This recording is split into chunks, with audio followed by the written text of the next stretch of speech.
El teléfono sonó a las 4:45 de la tarde. Lo recuerdo con esa precisión absurda que tiene la memoria cuando algo está a punto de cambiar para siempre. Estaba revisando un expediente de regularización fiscal, uno de esos casos que exigen concentración total, y el número que apareció en la pantalla era el del consultorio del doctor Evaristo. No era una llamada habitual. Evaristo Blanco Morales llevaba 18 años atendiendo a mi familia, y en ese tiempo nunca me había llamado directamente a mí durante el horario laboral. Siempre era Adela quien gestionaba las citas, las recetas, los seguimientos. Yo aparecía cuando había algo grave, y en 18 años no había habido nada grave. Atendí al segundo tono. Emiliano. Su voz tenía un peso que no supe identificar en ese instante. Calmada, pero cargada. Como cuando alguien ha ensayado lo que va a decir y aún así no está del todo seguro de cómo va a salir. Necesito que venga al consultorio antes de que cierre hoy. No es nada urgente en términos médicos, pero hay algo que usted tiene que ver antes que nadie más. Le pregunté si se trataba de Adela, si estaba bien. Hizo una pausa de 2 segundos que en ese momento me pareció normal. Ahora sé que fue la pausa de alguien eligiendo con cuidado cada palabra. Su esposa estuvo aquí esta mañana. Venga esta tarde y le explico. Colgó. Me quedé con el teléfono en la mano mirando el expediente abierto sobre el escritorio sin ver nada de lo que había en él. Antes de continuar, suscríbete al canal, activa la campanita, porque todos los días tenemos nuevas historias. Deja tu like y cuéntanos en los comentarios desde qué ciudad nos estás viendo. Me llamo Emiliano Correa Salgado. Tengo 52 años. Llevo 30 de ellos trabajando como inspector de tributos en la agencia tributaria aquí en Valencia. Es un trabajo que no aparece en las películas, que nadie menciona en las cenas familiares con admiración, pero que exige una cosa sobre todo: la capacidad de ver lo que no está a simple vista. Los números mienten constantemente. Los documentos mienten. Las personas mienten con mucha más elegancia de lo que ellas mismas creen. Después de 3 décadas rastreando lo que otros intentan ocultar, uno desarrolla un instinto que no necesita justificación. Simplemente sabes cuándo algo no cuadra. Esa tarde, de camino al consultorio, ese instinto no decía nada concreto. Solo zumbaba, como un aparato encendido en la habitación de al lado, sin que supieras exactamente qué era ni para qué servía. Adela y yo llevábamos casados 23 años. Nos conocimos en una época en que yo acababa de aprobar las oposiciones, y ella trabajaba en la administración de una empresa de importación en el centro de Valencia. Era una mujer de pocas palabras, pero de criterio firme, de esas que no dicen nada que no piensen de verdad, y que cuando dicen algo, lo dicen una sola vez. Nos casamos en el 99, en una ceremonia pequeña con familiares cercanos, y desde el principio construimos una vida de la misma manera, despacio, sin aspavientos, poniendo un ladrillo encima del otro sin prisa pero sin pausa. La casa la terminamos de pagar en 2011, después de 14 años de hipoteca que en algunos meses se sintieron como un peso físico en el pecho. Nicolás nació un año antes de la boda. Creció en esa casa como crecen los hijos de quienes trabajan mucho, con todo lo material cubierto y con los padres llegando tarde más noches de las que deberían. No era una vida perfecta, nunca pretendí que lo fuera, pero era una vida construida con las manos, con años, con decisiones que en su momento parecieron las correctas. El consultorio de Evaristo quedaba en la calle Colón, en un edificio de los años 70 con ascensor lento y olor a desinfectante en el rellano. Había estado ahí decenas de veces a lo largo de 2 décadas, siempre por motivos banales. Una revisión anual, una gripe que no cedía, una vez que Nicolás se cayó de la bicicleta con 11 años y necesitó puntos en la rodilla. Lugares como ese acumulan capas de memoria sin que uno se dé cuenta. Entras y ya sabes cómo suena la puerta, cómo crujen las sillas de la sala de espera, cómo huele el papel de las revistas apiladas en la mesita. Esa tarde no me senté en la sala. La recepcionista me indicó que el doctor me esperaba directamente. Llamé 2 veces a la puerta del despacho. Él abrió desde dentro, me dio la mano con firmeza. como siempre, y señaló la silla frente a su escritorio. Luego cerró la puerta con llave. Era la primera vez en 18 años que lo veía hacer eso. Me senté. Él no fue al escritorio de inmediato. Se quedó un momento de pie junto a la ventana, mirando hacia la calle con las manos en los bolsillos, como si estuviera ordenando algo por dentro antes de empezar. La luz de aquella tarde de octubre entraba de lado, oblicua, dibujando una franja larga sobre el suelo de parqué. Todo estaba muy quieto. «Emiliano», dijo finalmente girándose hacia mí, «lo que voy a mostrarle no es fácil de explicar, y tampoco fue fácil para mí decidir llamarle. Pero hay situaciones en las que el silencio se convierte en complicidad, y yo no estoy dispuesto a ser cómplice de nada». Le dije que me lo dijera directamente, que prefería las cosas sin rodeos. Asintió. Abrió el cajón inferior del escritorio, sacó un sobre de papel Kraft tamaño folio y lo colocó frente a mí. Tenía el membrete de un bufete de abogados impreso en la esquina superior izquierda. Patricio Valdés Muro, abogado, Derecho Civil y Patrimonial. Una dirección en el centro de Valencia. Adela vino esta mañana a las 11, dijo Evaristo sentándose despacio. No con síntomas, no con una consulta habitual, vino con esto. Abrí el sobre, eran 2 hojas. La primera era una carta formal, redactada con ese lenguaje preciso y frío de quien sabe exactamente qué palabras usar para que algo suene oficial. El abogado, en representación de una cliente cuyo nombre no se especificaba en el cuerpo del texto, solicitaba al doctor Evaristo Blanco Morales un informe médico que acreditara que el señor Emiliano Correa Salgado, con número de documento de identidad incluido, presentaba indicios de deterioro cognitivo progresivo incompatibles con la gestión autónoma de su patrimonio personal y familiar. Leí la frase 3 veces. Luego la leí una cuarta porque seguía sin entrar del todo. Ponían mi nombre, mi número de identificación, mi dirección. Todo correcto, todo verificado, todo frío como un expediente de Hacienda. Pero en lugar de ser yo quien revisaba ese tipo de documentos, desde el otro lado del escritorio, era yo quien figuraba en ellos como sujeto a evaluar, como alguien que ya no era capaz de tomar decisiones por sí mismo, como alguien que necesitaba ser protegido de su propia voluntad. «No la firmé», dijo Evaristo antes de que yo pudiera decir nada. «Ni la voy a firmar. Pero hay algo más que necesita ver». Sacó del mismo sobre una segunda hoja, más pequeña. Era la impresión de un correo electrónico, con fecha, hora, dirección de emisor y receptor. Había sido enviado por el propio bufete y en el cuerpo del mensaje se explicaba que se adjuntaba la declaración de familiar directo como referencia de contexto clínico. El documento adjunto era una carta de 3 párrafos. La firma al final era de Nicolás Correa Fuentes. «Mi hijo». Leí el primer párrafo.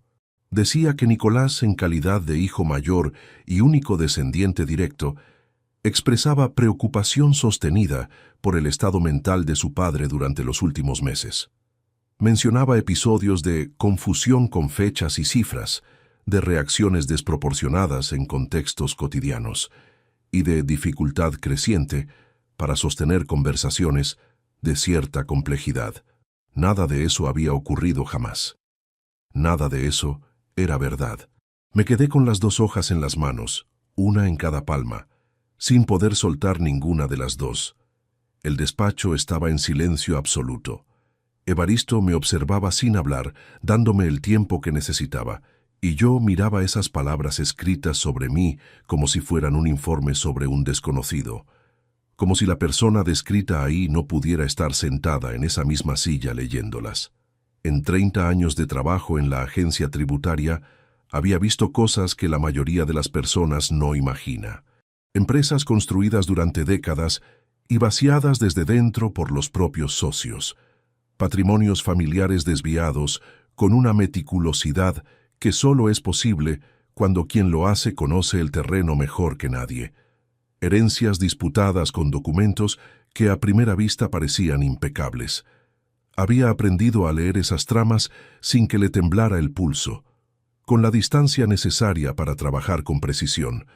Pero esto era diferente. Esto tenía mi nombre, y tenía la firma de mi hijo. ¿Por qué me llamó?, le pregunté a Evaristo. Podría haber ignorado esto, decirle a Adela que no podía emitir ese informe y dejarlo ahí. Él apoyó los codos sobre el escritorio y entrelazó los dedos antes de responder. Porque lo que trajeron esta mañana no era una consulta médica, dijo.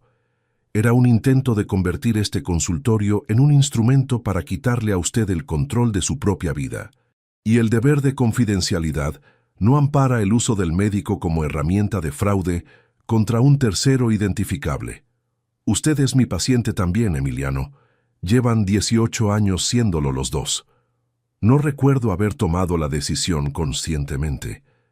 Solo recuerdo que en algún momento solté la segunda hoja sobre el escritorio, saqué el teléfono del bolsillo y marqué el número de Nicolás.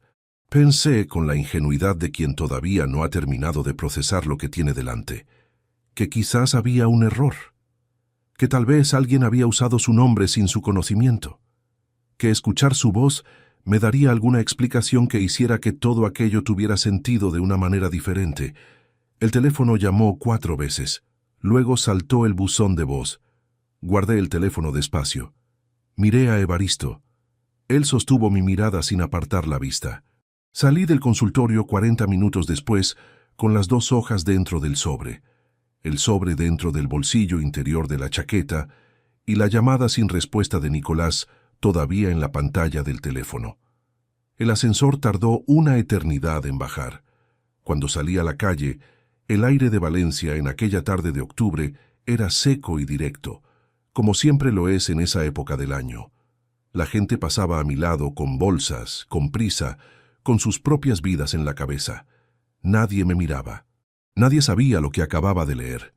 Yo tampoco sabía todavía todo lo que había dentro de ese sobre, pero sabía que lo que había encontrado esa tarde era solo la primera página de algo mucho más extenso, y que para entender cómo había llegado hasta ese punto necesitaba empezar desde el principio, desde antes de las llamadas, desde antes del sobre, desde antes de que todo esto tuviera nombre.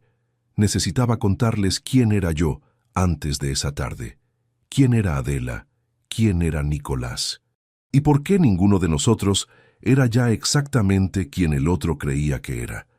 La cafetera silbó a las 7:15, como llevaba haciendo cada mañana desde que la compramos en 1998 en unos grandes almacenes que ya no existen.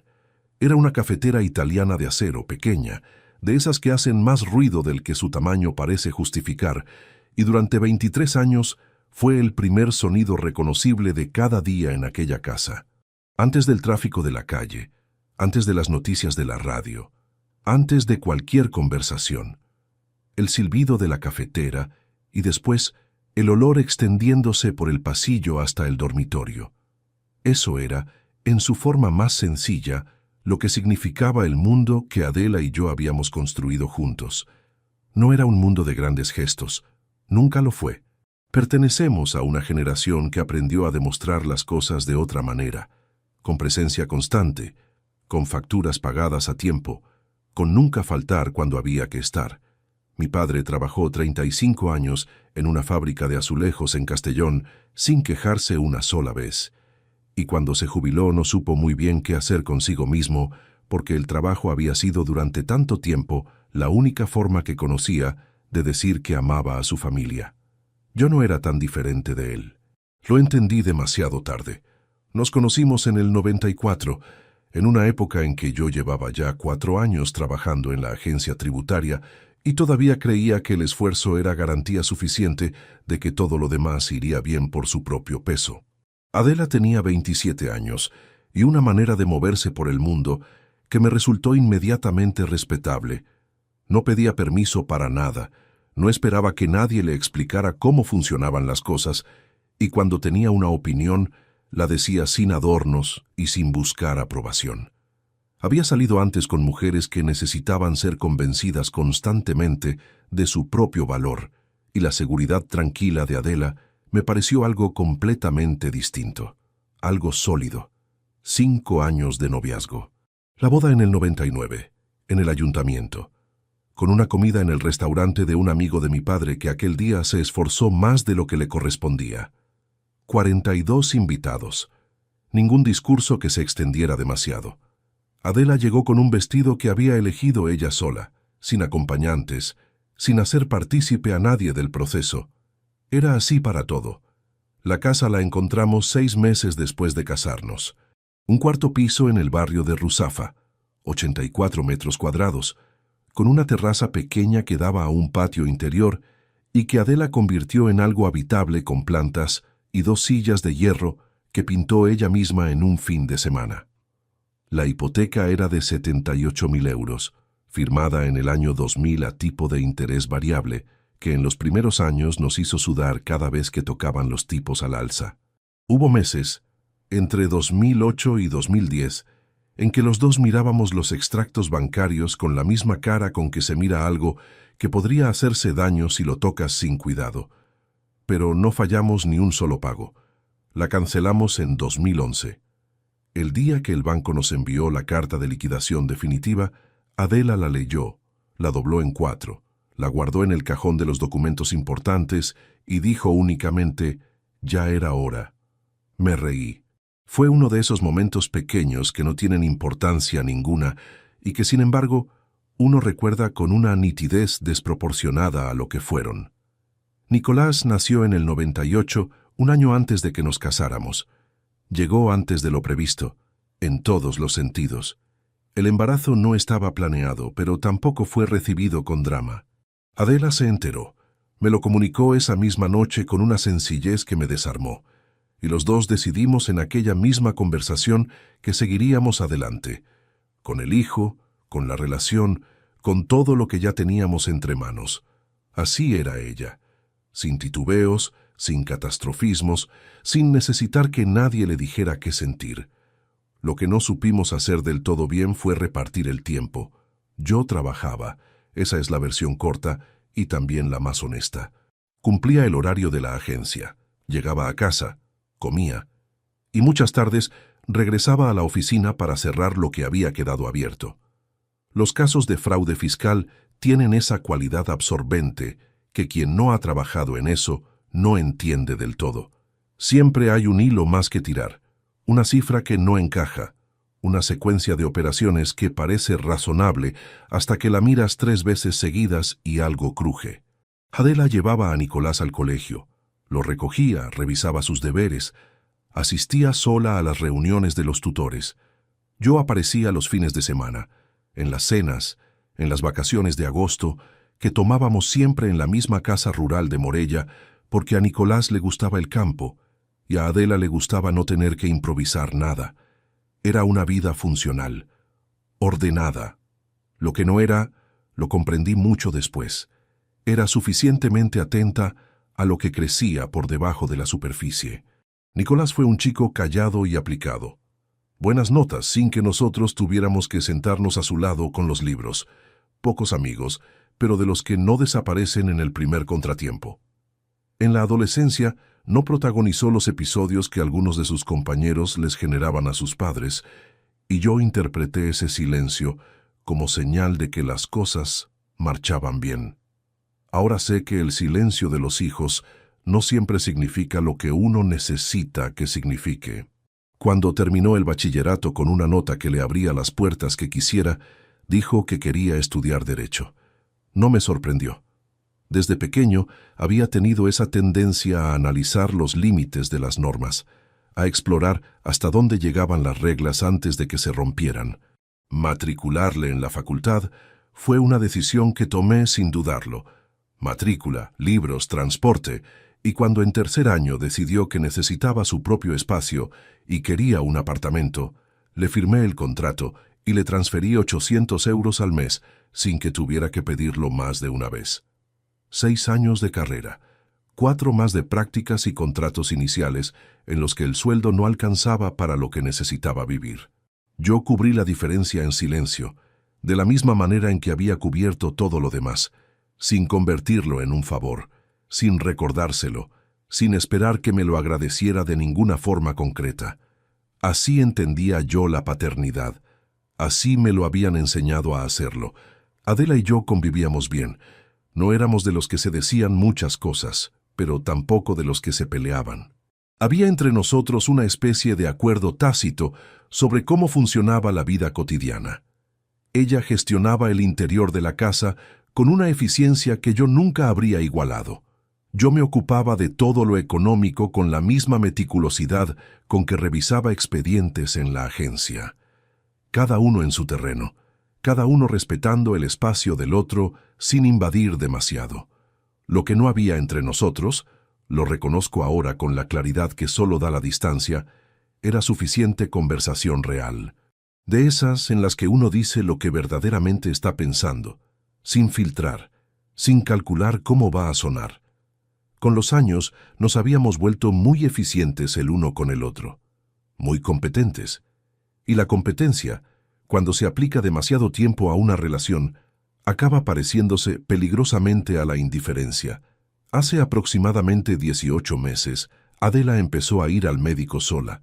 Al principio no le di mayor importancia. Evaristo era el médico de los dos desde hacía años, y no era extraño que alguno fuera sin el otro a una revisión de rutina. Pero las visitas se fueron espaciando de manera diferente. Una al mes, luego cada 3 semanas. Siempre en horario de mañana, siempre en días laborables mientras yo estaba en la oficina. Cuando le preguntaba cómo había ido, la respuesta era siempre alguna variación del mismo territorio. Bien, son cosas mías, nada importante.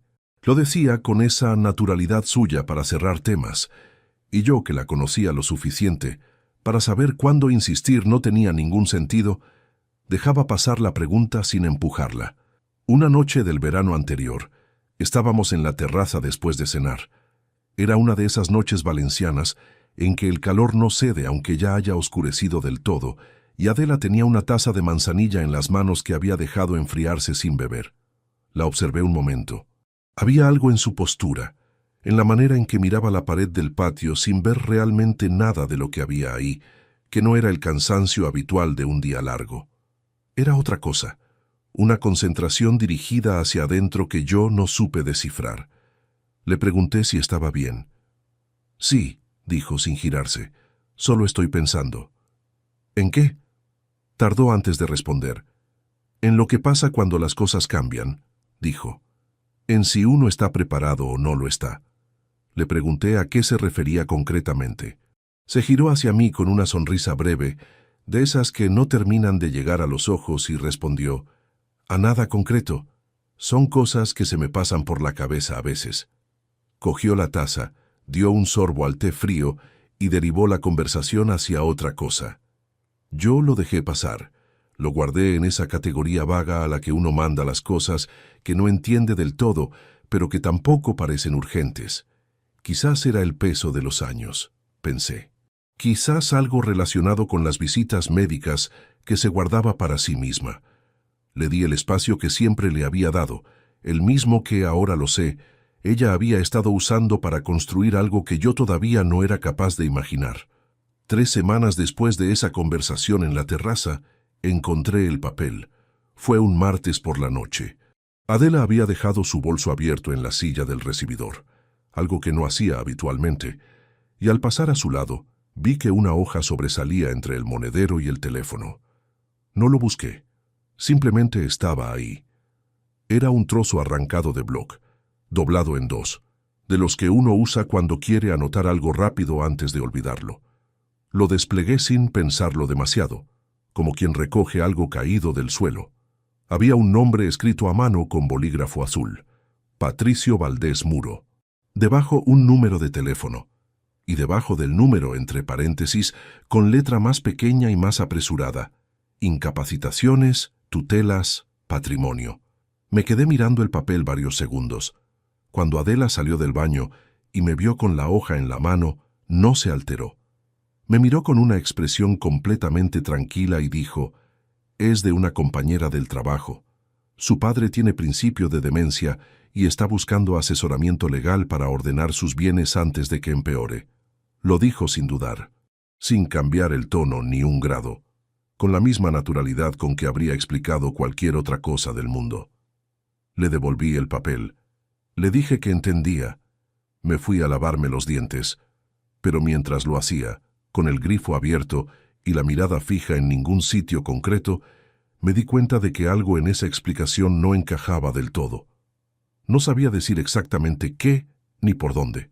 Solo que Adela, en 23 años de conversaciones, nunca me había mencionado a ninguna compañera de trabajo con un padre enfermo. Y si lo hubiera tenido, si hubiera sido algo que le preocupara de verdad, me lo habría dicho antes de que yo encontrara ese papel por accidente.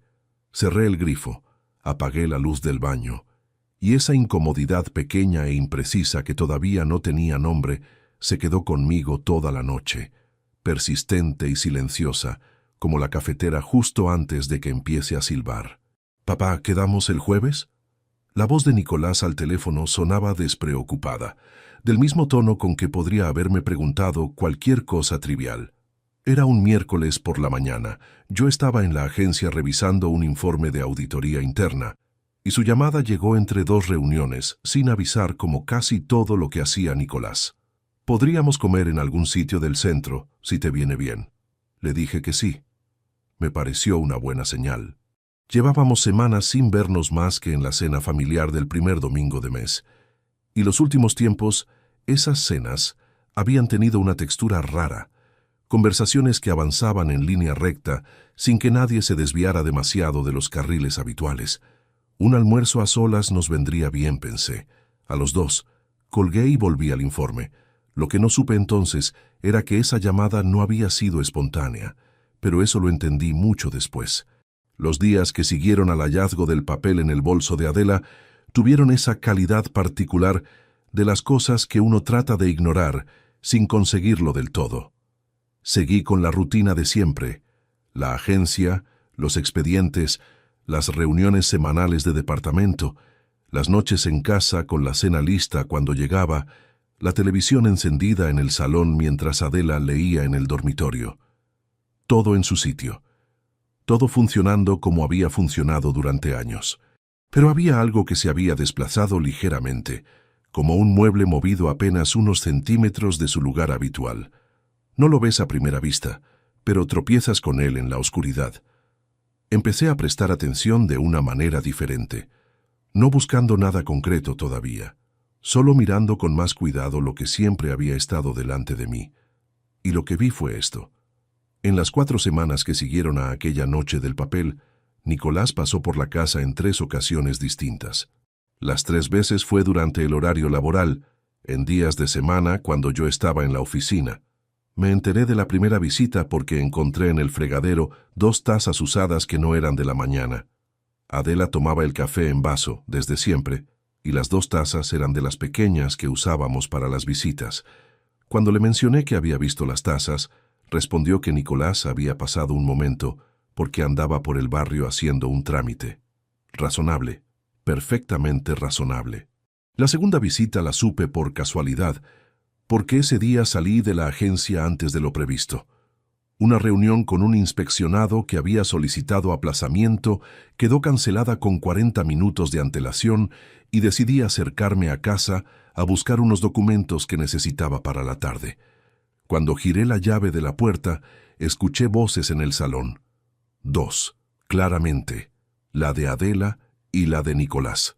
Hablaban en voz baja, con esa cadencia comprimida de quien no quiere que el sonido viaje demasiado lejos. Al escuchar la puerta, el silencio fue inmediato. Entré al recibidor. Dejé las llaves en el cuenco de siempre. Caminé hacia el salón. Nicolás estaba en el sofá con el teléfono en la mano, desbloqueado pero con la pantalla hacia abajo, apoyado sobre la rodilla. Adela estaba de pie junto a la ventana, con los brazos cruzados, en esa postura que adoptaba cuando estaba calculando algo por dentro. Los dos me miraron con la clase de normalidad que se impone de golpe, ese segundo de reajuste que ocurre cuando alguien llega antes de lo esperado. «No sabía que venías a esta hora», dijo Adela. Le expliqué lo de la reunión cancelada. Saludé a Nicolás, que se levantó para darme un abrazo breve, de esos que ocupan el espacio justo y no un centímetro más. Le pregunté qué le traía por allí entre semana. «Nada concreto», dijo. «Tenía la mañana libre y me apetecía ver a mamá». «¿Hay algún problema?». Lo dijo con una sonrisa, ligera, sin tensión aparente. «Ninguno», respondí. Fui al despacho, Busqué los documentos, metí la carpeta en el maletín. Tardé quizás 7 minutos. Cuando volví al pasillo, Nicolás ya se estaba poniendo la chaqueta en el recibidor. Me dijo que tenía que marcharse, que teníamos pendiente ese almuerzo del jueves. Le dije que sí, claro. Adela le acompañó hasta la puerta. Los escuché despedirse con 2 frases cortas que no pude descifrar desde donde estaba. Salí de casa detrás de él con 2 minutos de diferencia. En el ascensor, solo, me pregunté qué era lo que habían estado hablando con esa voz comprimida que se cortó en seco al escuchar la cerradura. Y me pregunté también por qué Nicolás había girado el teléfono boca abajo en el momento exacto en que yo entré al salón. Guardé la pregunta. No tenía respuesta todavía. El jueves llegó con un cielo encapotado y un viento del norte que en Valencia, en esa época del año, tiene algo de aviso. Quedamos en un restaurante de la calle Cirilo Amorós, uno de esos sitios que han sobrevivido décadas sin cambiar la carta ni la decoración y que por eso mismo tienen una clientela que vuelve sin que nadie la convoque. Llegué puntual. Nicolás llegó 5 minutos después, con el mismo abrigo gris que llevaba desde hacía 2 inviernos, y se sentó frente a mí con esa facilidad para ocupar el espacio que siempre me había parecido uno de sus rasgos más definidos. Nunca había sido un chico incómodo en ningún sitio. Pedimos. Hablamos de cosas generales al principio. Cómo iba el trabajo en el bufete, un caso complicado del que no podía dar detalles por confidencialidad, un compañero suyo que se había marchado a Madrid buscando mejores condiciones. Yo escuchaba con atención genuina, o lo que en ese momento aún creía que era atención genuina. Comimos el primero, llegó el segundo. Fue entonces cuando derivó hacia mí. «¿Cómo estás llevando el trabajo últimamente?», preguntó cortando un trozo de carne con cuidado. «Mamá me dijo que llevas una racha de expedientes bastante duros». Le respondí que el volumen era el habitual para esa época del año, que los cierres fiscales siempre acumulaban carga en el último trimestre. Nada que no hubiera gestionado 100 veces antes. Asintió despacio. «¿Y en casa? ¿Estáis bien los dos?» «Bien», dije, como siempre.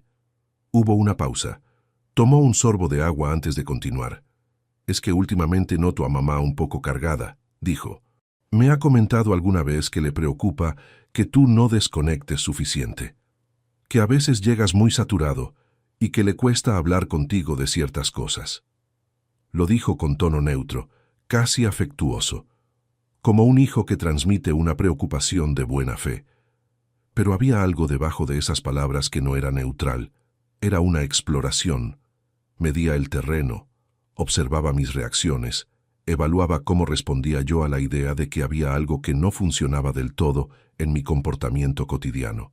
Llevaba 30 años detectando ese tipo de movimientos en salas de inspección, cuando alguien tantea hasta dónde puede empujar antes de que el otro empuje de vuelta. Respondí con calma. Le dije que entendía la preocupación, que el trabajo siempre generaba periodos de más tensión que otros, pero que no había nada fuera de lo normal. Le pregunté si había algo concreto que le hubiera preocupado a él personalmente. Dijo que no, que solo quería asegurarse de que estaba bien. Terminamos el almuerzo, sin que ninguno de los dos dijera nada más sobre el tema. Pagué la cuenta. Nos despedimos en la acera. Nicolás se alejó hacia el aparcamiento subterráneo y yo me quedé un momento en la calle con las manos en los bolsillos, dejando que el viento del norte me diera en la cara. Entonces ocurrió lo que por poco lo cambia todo. Acababa de sacar el teléfono del bolsillo para releer un mensaje de la agencia cuando vi desde la acera que Nicolás se había detenido a unos 20 metros. Estaba de espaldas a mí, con el móvil pegado al oído, y aunque el ruido del tráfico impedía escuchar nada, vi con claridad cómo señalaba en mi dirección con un gesto rápido de la mano, un gesto de quien indica a alguien dónde está algo, o alguien. Me moví hacia la entrada de una zapatería que tenía justo a mi lado. Me coloqué en el hueco del escaparate, fuera del ángulo directo de visión. Si Nicolás se giraba en ese momento, no me vería en el mismo lugar donde me había dejado, y eso podría levantar una pregunta que yo no estaba en condiciones de responder todavía. Durante los 30 segundos que duró la llamada no me moví. Cuando Nicolás guardó el teléfono y continuó hacia el aparcamiento sin girarse, solté el aire despacio. No supe a quién había llamado, no supe qué había dicho. Solo supe que lo había hecho inmediatamente después de despedirse de mí, señalando en la dirección donde yo había estado de pie. Esa noche, en casa, Adela estaba más tranquila de lo habitual. Preguntó cómo había ido el almuerzo con Nicolás. Le dije que bien, que habíamos hablado de su trabajo, de cosas generales. Ella asintió con una expresión satisfecha que en ese momento no supe interpretar. 2 días después, sucedió algo que sí pude interpretar. Era sábado por la mañana, y yo había bajado al buzón a buscar la correspondencia. Entre las cartas habituales, facturas, un catálogo de una ferretería que nadie había pedido, había un sobre sin remite dirigido a Adela con letra a mano. Lo dejé sobre la mesa de la cocina sin abrirlo, como hacía siempre con lo que venía a su nombre. Cuando Adela bajó y lo vio, lo cogió con una rapidez que no cuadraba con la flojera habitual de un sábado. Lo llevó directamente al dormitorio. Escuché el cajón de su mesilla de noche abrirse y cerrarse. No volvió a mencionarlo. Yo tampoco. Pero esa misma tarde, mientras ella estaba en el supermercado, entré al dormitorio. Abrí el cajón de su mesilla. El sobre no estaba. Había algo más, sin embargo. En el fondo del cajón, debajo de un blister de pastillas de magnesio y una libreta pequeña, sobresalía la esquina de un folio doblado. Lo saqué con cuidado. Lo desplegué sobre la cama con las manos quietas, leyendo despacio. Era una agenda de citas, escrita a mano con la letra de Adela, 3 fechas en las próximas semanas, con nombres de personas que no reconocí, y al lado de cada nombre, entre paréntesis, una sola palabra que se repetía en todas ellas, la misma palabra que había visto escrita en el papel del bolso semanas atrás. Volví a doblar el folio exactamente como estaba. Lo devolví al cajón, lo cerré, salí del dormitorio. Me senté en la cocina y estuve ahí quieto, con las manos sobre la mesa, hasta que escuché la llave en la cerradura y el ruido de las bolsas del supermercado en el recibidor. Tenía 3 nombres, 3 fechas, y ninguna manera todavía de saber qué estaba ocurriendo exactamente en cada una de ellas. Pero sí sabía, con la certeza con que un inspector sabe cuándo un expediente tiene más capas de las que muestra, que lo que tenía delante no era una preocupación doméstica sin importancia. Era el principio de algo que alguien llevaba mucho tiempo preparando, y yo acababa de darme cuenta demasiado tarde de que ese alguien no estaba trabajando solo. Escribí el primer nombre en el buscador a las 9:45 de la noche. El despacho de la agencia llevaba casi 2 horas vacío, y la única fuente de luz que quedaba encendida era la de mi pantalla, proyectando un rectángulo frío sobre el escritorio de madera oscura que ocupé desde que me asignaron esta plaza. Había esperado a que mis compañeros se marcharan antes de hacer esto. No tenía razones racionales para tanta precaución todavía. Solo sabía que lo que estaba a punto de buscar no era el tipo de información que uno conviene rastrear con gente alrededor. El primer nombre era Gerardo Salinas Pont. Lo había copiado de memoria desde la agenda de Adela, junto con los otros 2, en un trozo de papel que doblé y guardé en el compartimento interior de la chaqueta antes de salir del dormitorio 2 días atrás. La búsqueda tardó menos de 40 segundos en devolver resultados. Gerardo Salinas Pont, notario. Colegio de Notarios de la Comunitat Valenciana. Despacho en la calle Jorge Juan, número 17. Especialidad declarada en su perfil del colegio profesional. Transmisiones patrimoniales, modificaciones de titularidad y actos de disposición sobre bienes inmuebles. Me quedé mirando esas palabras sin moverme. Transmisiones patrimoniales, modificaciones de titularidad. Abrí una segunda pestaña y escribí el segundo nombre. Consuelo Artal Viñas. Esta búsqueda tardó algo más porque no había una entrada directa e inmediata. Tuve que combinar el nombre con términos adicionales hasta dar con una ficha en el Directorio de Médicos Colegiados de Valencia. Consuelo Artal Viñas. Especialista en neurología clínica. Consulta privada en el Ensanche. Áreas de actuación declaradas. Trastornos cognitivos en adultos mayores, evaluación neuropsicológica y elaboración de informes periciales para procedimientos judiciales. Aparté la silla del escritorio y me puse de pie. no porque necesitara moverme, sino porque de repente el cuerpo pedía hacer algo mientras el cerebro procesaba lo que tenía delante. Una neuróloga especializada en trastornos cognitivos, que redacta informes periciales para procedimientos judiciales. Volví a la silla. Busqué el tercer nombre. Remedios Castel Fournier.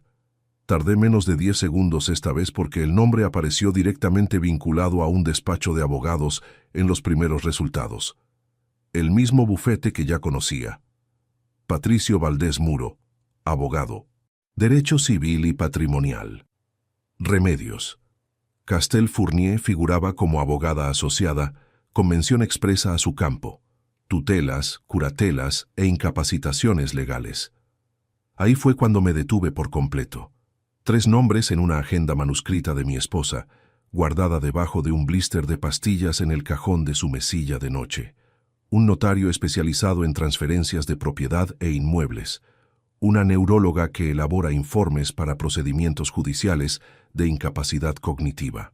Una abogada del mismo bufete, que ya había intentado conseguir un laudo médico falso sobre mi estado mental. 3 especialistas distintos. 3 competencias complementarias. Una secuencia. El notario no servía para nada si antes no existía el informe clínico que justificara el procedimiento. El informe clínico no valía legalmente sin el respaldo de un proceso judicial conducido por un abogado especializado. Y el proceso judicial necesitaba al notario en la fase final para ejecutar la transferencia patrimonial una vez obtenida la tutela. Los 3 engranaban entre sí con una lógica que no dejaba cabos sueltos. Alguien había diseñado esto con la misma meticulosidad con que se diseña un proyecto de inversión a largo plazo, identificando cada etapa, asignando a cada etapa el profesional adecuado, calculando los plazos para que todo encajara en el orden preciso. Y el objetivo central de ese proceso era privarme legalmente de la capacidad de tomar decisiones sobre mi propio patrimonio, mi casa, mi cuenta, todo lo que había construido en 3 décadas de trabajo. La pantalla del ordenador seguía encendida con las 3 pestañas abiertas. El edificio estaba en silencio completo a esas horas. Desde la calle llegó el sonido breve de un autobús nocturno frenando en la parada de debajo, y ese ruido mundano y normal tuvo algo de irreal, como los sonidos que uno escucha desde dentro de una burbuja. Miré mis manos sobre el escritorio. Estaban quietas sobre la madera.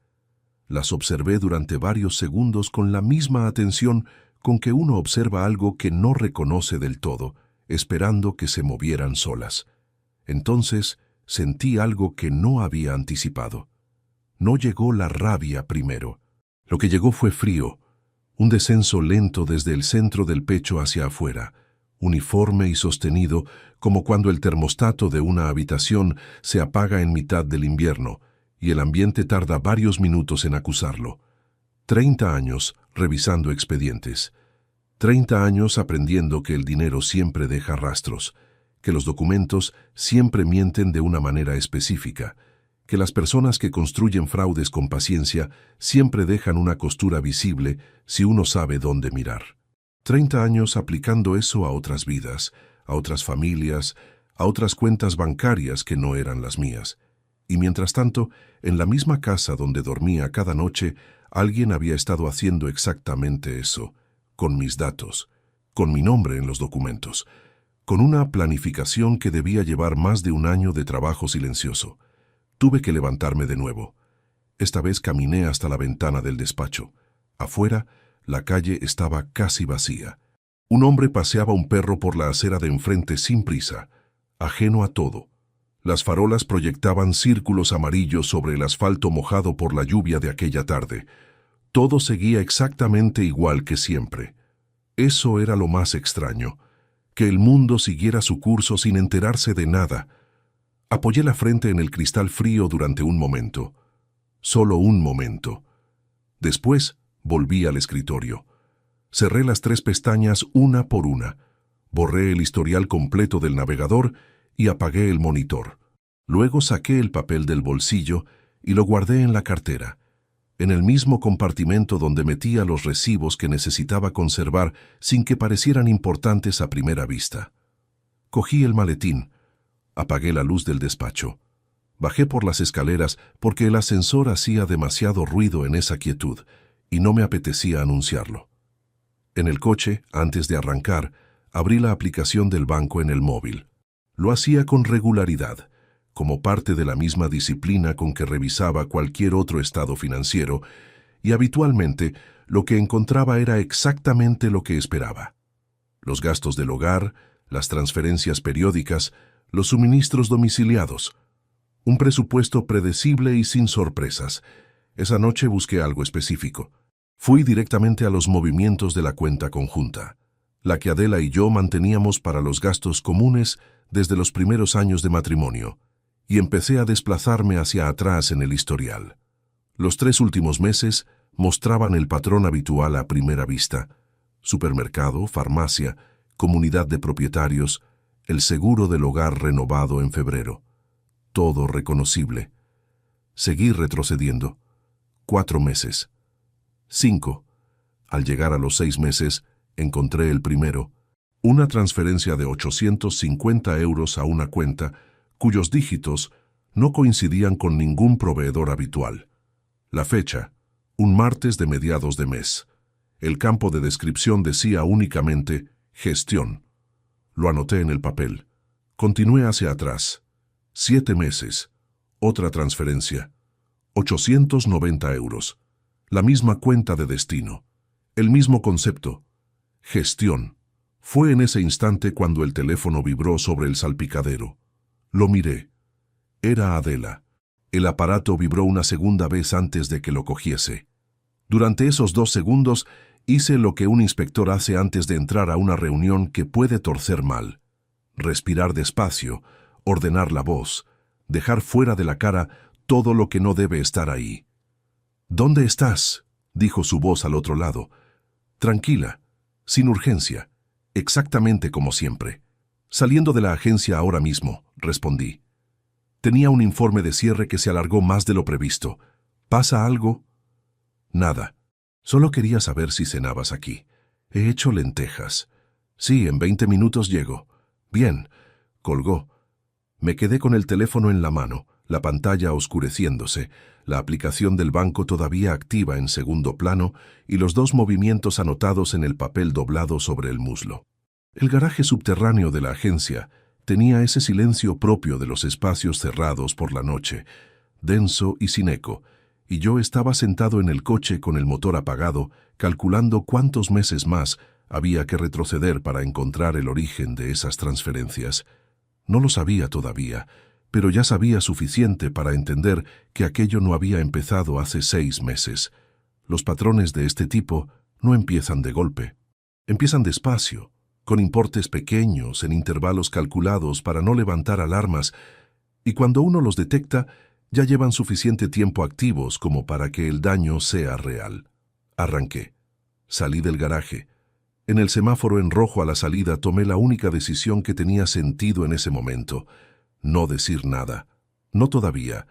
Con 2 transferencias anotadas en un papel y 3 nombres buscados en Internet, no tenía nada concreto que sostuviera una confrontación. Solo tenía indicios, y los indicios sin documentación no son pruebas, son opiniones. Y en ese tipo de situación, actuar con opiniones, lo único que conseguía era alertar al otro lado y cerrar los accesos que todavía estaban abiertos.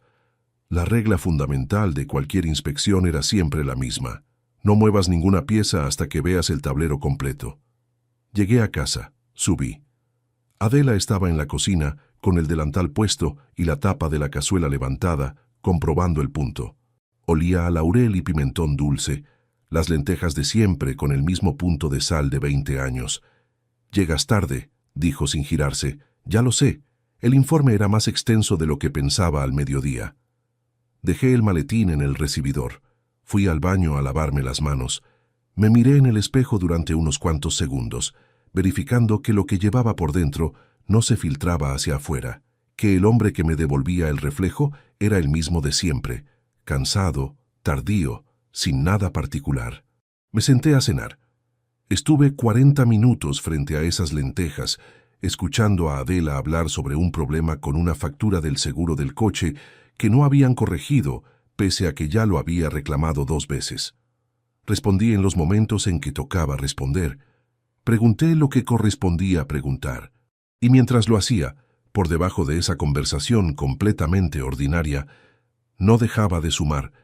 Si el patrón de transferencias se repetía cada mes con importes similares y si llevaba al menos 7 meses activo, el total acumulado podía superar los 6.000 euros.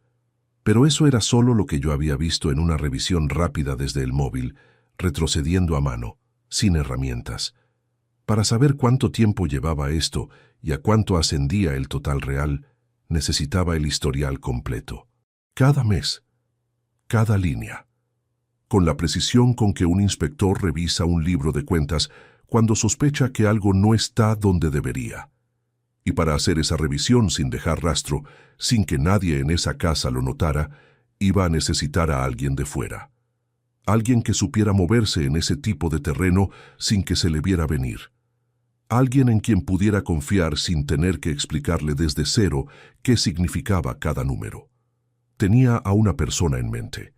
No la había llamado en más de 2 años. Pero si había alguien que entendía cómo funcionaban estas cosas desde ambos lados, era él. 43.200 euros.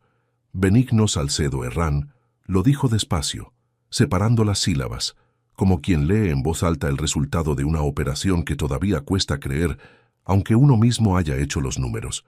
Luego dejó la carpeta sobre la mesa de madera sin barnizar del bar donde habíamos quedado, en un barrio de Patrick's, donde ninguno de los dos tenía motivos habituales para estar, y me miró esperando alguna reacción. Le respondí con silencio, no porque no supiera qué decir, sino porque en ese instante necesitaba que el número terminara de asentarse antes de pronunciar nada. 43.200 euros. 14 meses de transferencias. Importes que oscilaban entre 840 y 920 euros, calculados siempre por debajo del umbral que activa las alertas automáticas de los sistemas bancarios. Alguien había estudiado esa franja con cuidado. No era un importe que uno fija al azar. Era un importe elegido por quien entiende cómo funcionan los controles, o por quien ha recibido asesoramiento de alguien que lo entiende. Benigno Salcedo había sido inspector auxiliar en la agencia tributaria durante 12 años, antes de pedir la excedencia y reconvertirse en investigador privado. Lo conocí cuando él llegó como funcionario en prácticas y yo ya llevaba una década en el cuerpo. Compartimos 2 años en el mismo departamento antes de que sus caminos lo llevaran por otro lado. Era metódico, discreto, y tenía una capacidad para rastrear flujos de dinero que a algunos de sus superiores les había generado cierta incomodidad, porque la misma habilidad que servía para descubrir fraudes ajenos servía también para darse cuenta de cuándo los de casa miraban hacia otro lado. Cuando llamé al número que guardaba de él, contestó al primer tono y no hizo preguntas innecesarias. Solo dijo cuándo podíamos vernos. Eso había sido 10 días atrás. Ahora estábamos en ese bar con la carpeta entre los dos y un café que ninguno de los dos había tocado. La cuenta de destino está a nombre de una sociedad limitada constituida hace 16 meses, continuó Benigno, abriendo la carpeta por la primera hoja. Razón social. Gestión Integral Romero S.L. Domicilio Fiscal, en un despacho de servicios administrativos en Manises. Administradora única, Adela Fuentes Romero. Lo había registrado 2 meses antes de que empezaran las transferencias. 2 meses de margen para que la sociedad tuviera un historial mínimo antes de empezar a recibir fondos. No era improvisación, era planificación. ¿Quién la asesoró para constituirla?, pregunté. Benigno pasó a la segunda hoja. El mismo bufete, Valdés Muro. La abogada que aparece en los documentos de constitución es Remedios Castel Fournier. La misma abogada cuyo nombre había encontrado en la agenda de Adela. Tercera vez que ese nombre aparecía en el mismo mapa. Seguí leyendo la carpeta mientras Benigno me explicaba lo que había reunido en 10 días. Nicolás había mantenido 3 reuniones presenciales con el bufete Valdés Muro en los últimos 4 meses. La primera, 3 semanas antes de que el doctor Evaristo recibiera la carta solicitando el laudo. Las otras 2 espaciadas con 15 días de intervalo en las semanas posteriores a la visita de Adela al consultorio. Benigno había conseguido confirmación de esas reuniones a través de un contacto en el edificio, nada invasivo, solo información de accesos documentada por terceros que no sabían para qué se les preguntaba. Adela, por su parte, había visitado al notario Gerardo Salinas Pont en 2 ocasiones. La primera 5 semanas atrás. La segunda, apenas 10 días antes de que yo llamara a Benigno. En esa segunda visita, estuvo dentro del despacho 45 minutos. Tiempo suficiente para revisar un borrador documental completo. «Y hay algo más», dijo Benigno sin cambiar el tono. «La neuróloga, Consuelo Artal Viñas, el segundo nombre de la agenda. ¿Qué hay de ella?» «Tiene una cita programada con Adela para dentro de 7 días». Benigno cerró la carpeta. «No como paciente. Adela figura en la solicitud como familiar del evaluado. El evaluado eres tú. 7 días». Había pedido ya un informe a una neuróloga especializada en trastornos cognitivos para uso en procedimientos judiciales. Si ese informe se elaboraba, pasaba a ser un documento clínico oficial. Con el informe del médico, los registros del bufete y el notario esperando para ejecutar la transferencia de titularidad, el proceso de incapacitación tendría suficiente respaldo para iniciarse formalmente. Tenían una ventana de 7 días. Yo también. Me apoyé en el respaldo de la silla y miré a Benigno durante un momento. Él me sostuvo la mirada con la misma calma de siempre, de quien presenta hechos y deja que el otro haga con ellos lo que necesite. «Necesito el historial bancario completo de la sociedad», dije. «Entradas y salidas. Quiero saber si hay otros movimientos además de las transferencias de la cuenta conjunta». «Ya lo estoy gestionando», respondió. «Tengo a alguien en el banco que puede darme el movimiento consolidado sin que quede registro de la solicitud. Dame 48 horas». Aquí fue donde casi todo se torció. Eran las 2 de la tarde cuando salí de ese bar en Patrick's y subí al coche. Guardé la carpeta de Benigno debajo del asiento del copiloto, en el hueco entre el asiento y el costado de la puerta, cubierta por el impermeable que llevaba enrollado en el coche desde hacía semanas. No era un escondite sofisticado. Era simplemente el único lugar que quedaba fuera de la línea de visión directa desde el exterior. Arranqué y puse rumbo al centro. Había recorrido 3 manzanas cuando sonó el teléfono por el altavoz del coche. Era Nicolás. Lo dejé sonar hasta que el sistema me preguntó si quería contestar. Dije que sí. «Papá». Su voz llegó nítida a través de los altavoces. «¿Estás libre? Te llamo porque mamá me comentó que ayer no llegaste a cenar hasta muy tarde. Quería saber si estás bien». La primera vez que escuché esa frase, el día del almuerzo en Cirilo Amorós, me pareció una pregunta de hijo. Ahora reconocía exactamente lo que era. Una toma de temperatura. Una verificación de estado. «Estoy bien», respondí con el mismo tono de siempre. «Reunión larga en la agencia. Ya sabes cómo son los cierres de trimestre». «Claro». Pausa breve. «¿Dónde estás ahora?» «Te escucho conducir». Y ahí estaba. La pregunta concreta. La ubicación. En ese momento, estaba a 4 kilómetros del bar de Patrick's, donde acababa de reunirme con un investigador privado que tenía documentación sobre el plan que su madre y él habían construido juntos durante 16 meses. Si Nicolás tenía algún sistema de confirmación de localización a través del teléfono de Adela, o si simplemente le había pedido que me llamara en ese momento para verificar dónde estaba, la respuesta que diera en los próximos 3 segundos importaba. «Volviendo de una gestión en Patrick's», dije sin vacilar. «Un contribuyente que solicitó reunión presencial fuera de la agencia por problemas de movilidad. A veces toca desplazarse». Era completamente plausible. Había hecho ese tipo de visitas antes, en casos donde el inspeccionado tenía dificultades para acudir a la sede. Era el tipo de detalle que no se puede verificar fácilmente desde fuera del cuerpo. «Ah, entendido», dijo Nicolás. «Oye, ¿te apetece que quedemos esta semana? Podríamos tomar algo una tarde». «Esta semana tengo el horario apretado. Hablamos a final de semana y buscamos un hueco. Perfecto. Cuídate, papá. Tú también. Colgó. Seguí conduciendo otros 5 minutos sin cambiar la expresión. Luego, en un semáforo en rojo en la Avenida del Reino, apoyé la muñeca sobre el volante y solté el aire que llevaba contenido desde que había sonado el teléfono. Esa tarde, en el despacho de la agencia, hice lo que sabía hacer mejor que cualquier otra cosa: revisar números. Pero esta vez, los números eran los míos. Abrí en el ordenador de trabajo una hoja de cálculo en blanco, sin guardarla en ninguna ubicación compartida, solo en la memoria del equipo. Y fui reconstruyendo desde el historial bancario que había descargado esa mañana desde la banca digital cada uno de los 14 movimientos que Benigno había identificado en su informe. Los alineé por fecha. Calculé los intervalos entre transferencias, entre 16 y 22 días, nunca en el mismo día del mes, nunca 2 en la misma semana. Ese espaciado irregular era deliberado, lo reconocí de inmediato. Las alertas de los sistemas bancarios por comportamientos repetitivos se activan cuando el patrón es demasiado regular. Alguien había indicado a Adela que variara los intervalos para no generar esa regularidad visible. Eso no era conocimiento propio de alguien sin experiencia financiera. Eso era asesoramiento técnico específico.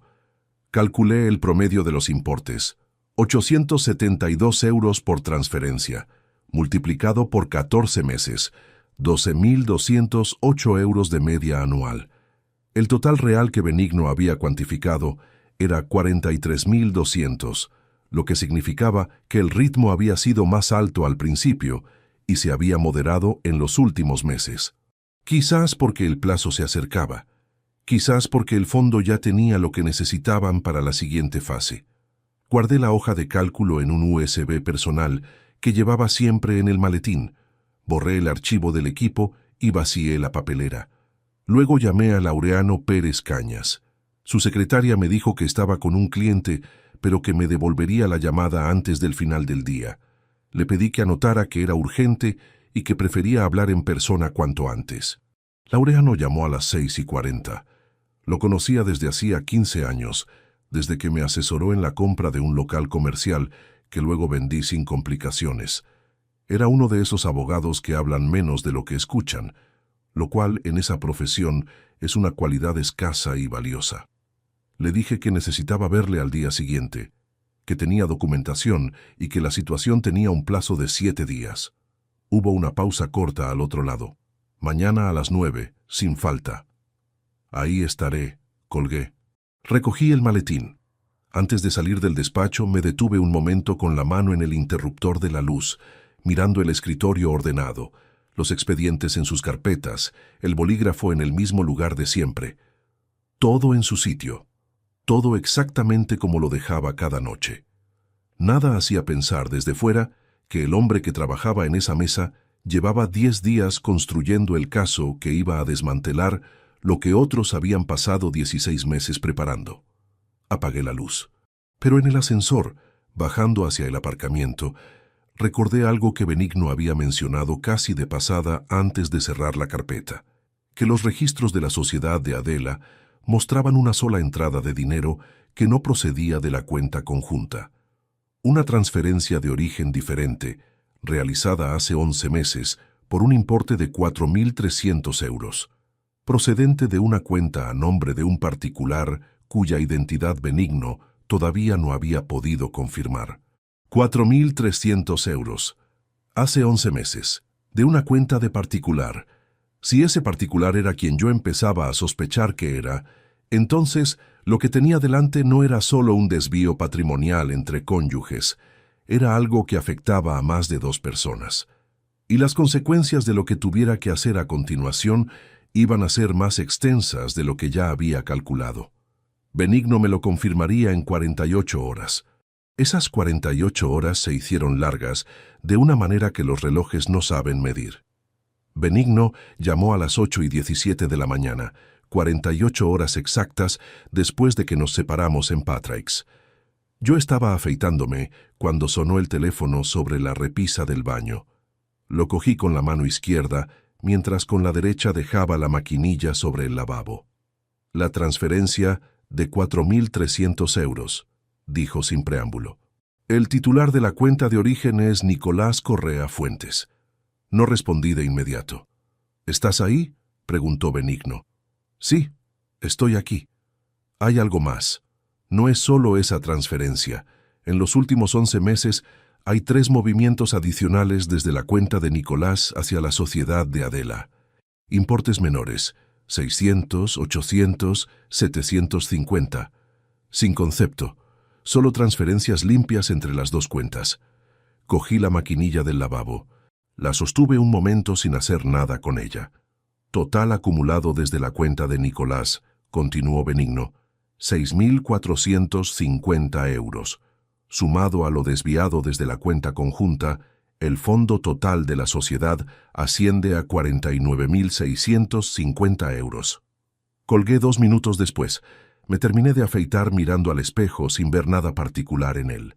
Era la misma cara de siempre, las mismas arrugas alrededor de los ojos que habían aparecido después de los 40, las mismas entradas que el tiempo había ido ensanchando despacio, la misma mandíbula que mi padre me había dejado junto con la terquedad y la tendencia a no hablar cuando más convenía hacerlo. Una cara completamente ordinaria sobre la que nadie habría escrito nunca nada extraordinario. Nicolás había puesto su propio dinero en eso. No era solo que hubiera ayudado a planificarlo desde fuera, pasando información al bufete, redactando cartas con su firma, presentándose como referencia clínica del hijo preocupado por su padre. Había financiado parte de la operación. Había transferido casi 6.500 euros de su propio bolsillo a la sociedad creada para vaciar el patrimonio que yo había construido en 30 años, dinero que yo le había dado para vivir, devuelto en esa dirección. Hay cosas que uno puede procesar en frío porque las ve venir, porque la lógica de los hechos las anticipa y cuando llegan ya han perdido el efecto de sorpresa. Pero hay otras que llegan con toda su fuerza, aunque uno crea estar preparado, porque no es la información en sí lo que derrumba, sino el peso específico de lo que esa información significa cuando la aplicas a una cara concreta, a un nombre que llevas décadas pronunciando, a una persona a quien enseñaste a montar en bicicleta en el parque de Viveros un domingo de marzo cuando él tenía 7 años y todavía se reía a carcajadas de todo. Salí del baño. Me vestí. Desayuné de pie en la cocina porque Adela aún no había bajado y no tenía ganas de sentarme a la mesa a esperar que apareciera. Me bebí el café de un trago largo, dejé la taza en el fregadero y salí a la calle antes de las 9. La reunión con Laureano esa tarde fue la segunda vez que usé mi formación profesional como herramienta concreta en todo este proceso, no para rastrear números esta vez, sino para construir el argumento jurídico desde dentro. Laureano escuchó el informe de Benigno, revisó los extractos que yo había organizado en el USB, estudió las fechas de constitución de la sociedad y los registros de acceso al bufete que habíamos podido documentar. Luego me explicó, con la calma metódica que le caracterizaba, cuáles eran los pasos legales disponibles y en qué orden debían ejecutarse para que fueran sólidos e irreversibles. El primer movimiento era congelar la cuenta conjunta antes de que Adela pudiera realizar más transferencias hacia la sociedad. Para eso necesitaba notificar al banco con documentación que justificara la medida cautelar. Laureano me explicó que el historial de movimientos que yo había reunido, combinado con la documentación de la sociedad a nombre de Adela, era suficiente para que un juez autorizara la congelación preventiva en un plazo de 48 horas si la solicitud estaba bien construida. «¿Cuánto tardas en tenerlo listo?», le pregunté. «Si me das todo esta tarde, mañana al mediodía está presentado». Le di todo. Salí del despacho de Laureano con una sensación extraña que tardé en identificar mientras bajaba por las escaleras. No era alivio, tampoco era satisfacción.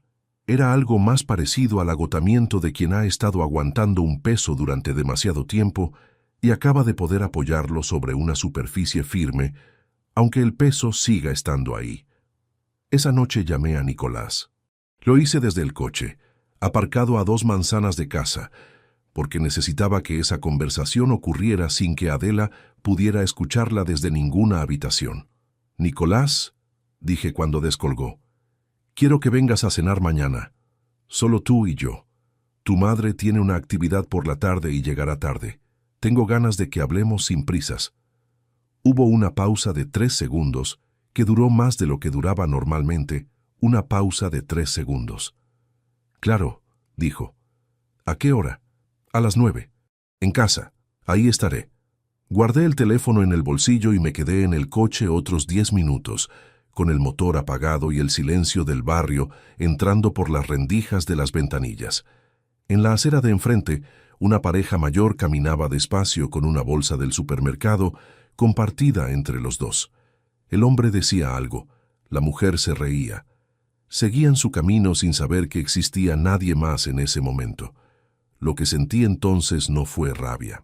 Ya había pasado por la rabia en el baño esa mañana, cuando la noticia de las transferencias de Nicolás terminó de completar el cuadro.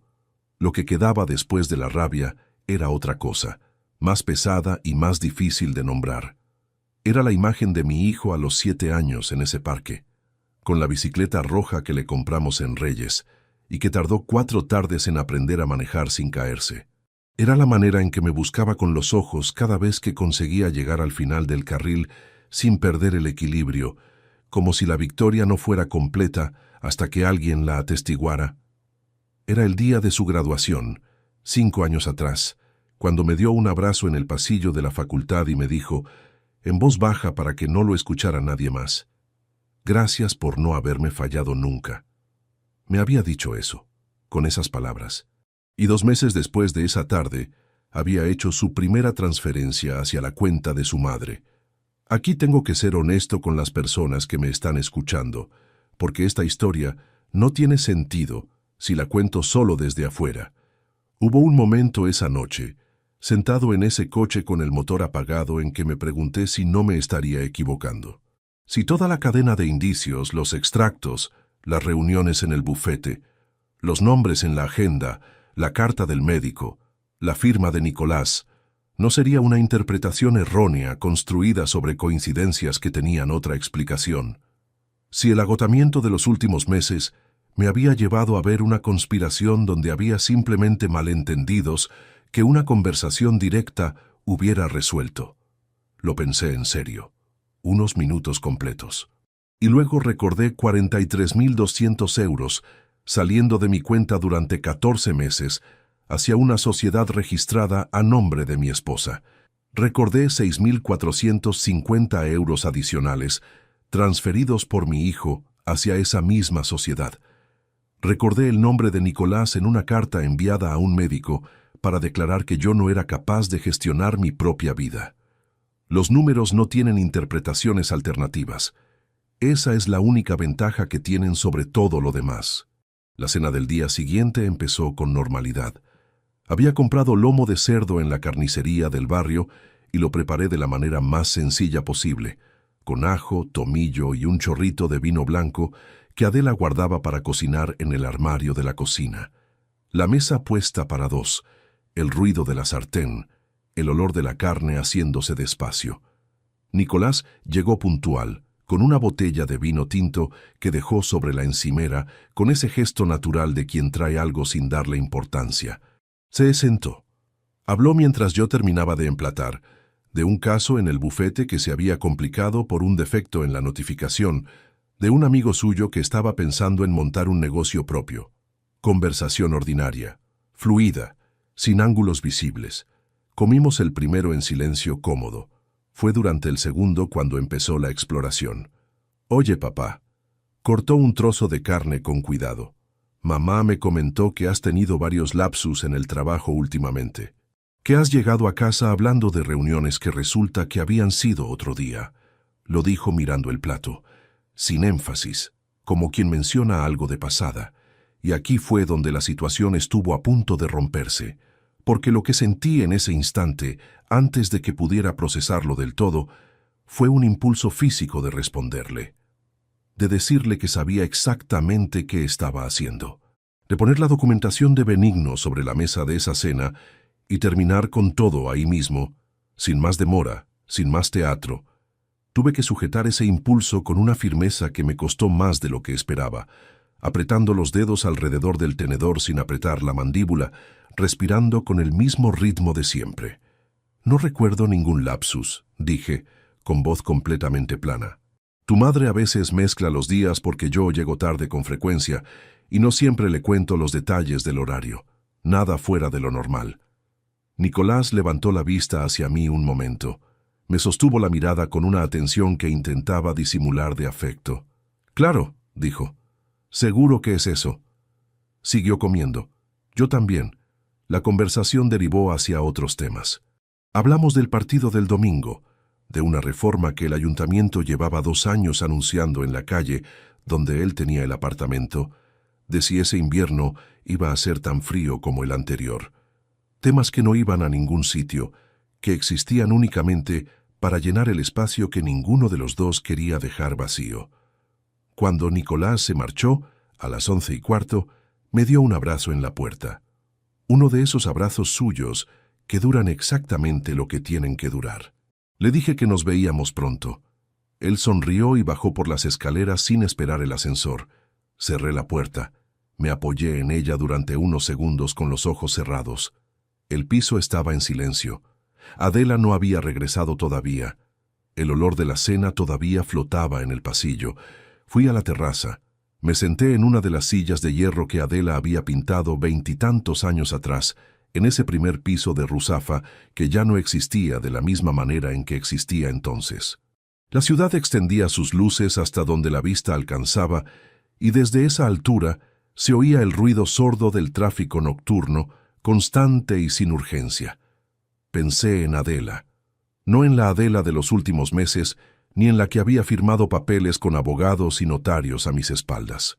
Pensé en la que había estado de pie en ese mismo tipo de terraza, muchos años atrás, pintando esas sillas un fin de semana de primavera, con una brocha que se le quedaba pequeña y que no quiso cambiar porque decía que así tardaba más, y eso la obligaba a tomarse el tiempo que el resto de la semana no tenía.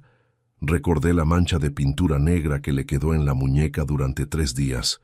Recordé que se reía cada vez que la veía. Esa mujer existió. No me la inventé. Estuvo ahí, real y concreta, durante años en los que las cosas funcionaban de una manera que yo creía sólida, porque nunca me paré a verificarla. No lo pensé para absolverla. Lo pensé porque la memoria no funciona por conveniencia, y porque pretender que 23 años fueron solo una preparación para lo que descubrí en el despacho de Evaristo sería una mentira que no me merecía a mí mismo. Lo que hizo fue real. El daño era real. Pero también lo era lo otro.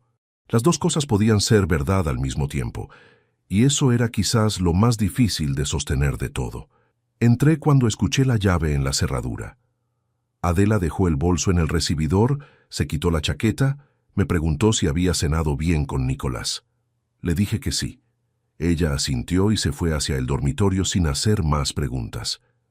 Yo me quedé en el salón otros 20 minutos, con la televisión apagada y el teléfono boca abajo sobre la mesa. Laureano me había confirmado esa tarde que la solicitud de medida cautelar estaba lista para presentar. Solo esperaba mi confirmación para activar el proceso. Una vez presentada, el banco recibiría la notificación en un plazo de 24 horas. Adela no podría hacer más transferencias desde la cuenta conjunta. El fondo de la sociedad quedaría bloqueado preventivamente mientras se sustanciaba el procedimiento de divorcio. No había vuelta atrás desde ese punto. No la quería. Escribí a Laureano 3 palabras desde el sofá, con el teléfono en la mano, en ese salón en silencio donde durante 23 años habíamos visto la televisión, discutido alguna vez sin llegar demasiado lejos y celebrado cosas que en su momento parecían importantes. Adelante, mañana, todo. Lo envié. Guardé el teléfono. Lo que no sabía todavía era que Adela había adelantado la cita con la neuróloga. Benigno me lo confirmó a la mañana siguiente. En lugar de 7 días, la nueva fecha era en 48 horas. Alguien había acelerado el calendario. Y ese alguien, según el registro de la llamada que Benigno había podido rastrear, Había marcado el número de la consulta de Consuelo Artal Viñas esa misma tarde, a las 11:22 de la noche, 17 minutos después de que yo enviara el mensaje a Laureano. Laureano tenía los documentos extendidos sobre la mesa de su despacho cuando llegué a las 8:40 de la mañana. Él ya estaba ahí, con la chaqueta puesta y el café intacto enfriándose junto al teclado, señalando con el bolígrafo cada sección mientras me explicaba el orden de ejecución. No era un hombre que perdiera tiempo con preámbulos cuando había algo urgente sobre la mesa. Lo de la cuenta va primero, dijo sin levantar la vista. Solicitud de medida cautelar por gestión desleal del patrimonio conyugal. El historial de transferencias que me diste, combinado con los registros de constitución de la sociedad, es suficiente para que el juez la autorice sin necesidad de audiencia previa. Eso bloquea los movimientos desde hoy mismo en cuanto reciban la notificación. ¿Cuánto tiempo tiene el banco para ejecutarla? 24 horas desde que el juzgado la tramita. En casos de medida cautelar urgente, el plazo se acorta. Mi contacto en el juzgado de guardia puede hacerlo entrar esta mañana. Dejó el bolígrafo sobre el escritorio. Pero necesito que entiendas algo. En cuanto esa notificación llegue al banco, Adela lo sabrá antes del mediodía. No hay manera de hacer esto en silencio. Lo sé. Me miró un segundo. Entonces seguimos. Pasó a la segunda hoja. El procedimiento de divorcio contencioso estaba ya redactado con la documentación de las transferencias como base de la demanda por daño patrimonial. Los extractos, los registros de la sociedad, las 3 reuniones de Nicolás en el bufete documentadas por Benigno, la carta original que Adela llevó al consultorio del doctor Evaristo, la segunda hoja con la firma del hijo. Todo organizado en un orden cronológico que construía la secuencia completa, sin dejar espacio para interpretaciones alternativas. Laureano me explicó también el tercer punto, el que más me había costado decidir durante los días anteriores: la denuncia por apropiación indebida. Era opcional, me dijo. Podía optar por el divorcio y la reclamación patrimonial civil sin añadir el proceso penal. Pero si quería que hubiera consecuencias formales por los 43.200 euros de la cuenta conjunta y por los movimientos documentados de Nicolás, la denuncia era el único camino que lo garantizaba. «Dame hasta esta tarde para decidir eso», le dije. Asintió. No preguntó por qué necesitaba tiempo. Era la clase de abogado que entiende que ciertas decisiones necesitan ser tomadas sin nadie mirando.